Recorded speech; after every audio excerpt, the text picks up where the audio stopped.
So the vectors xi plus 5j plus 7k and minus 3i plus 2j minus k are perpendicular. What is the value of x?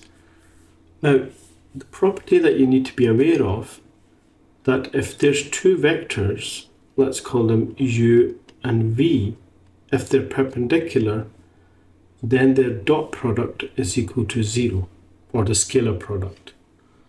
I'll call one of them u, so I'll call this u. So I'll just write it out like this. That's x, 5, 7. And v, we'll just call that.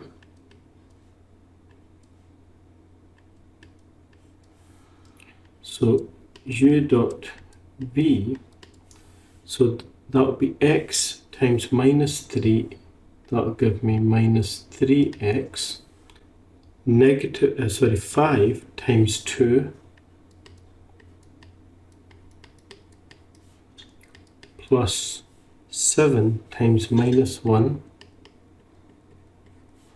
and that should equal to 0. So we have minus 3x plus 10 minus 7 is equal to 0.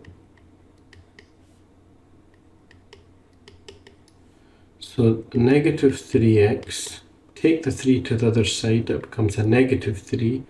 Divide both sides by negative 3, gives you x is equal to 1.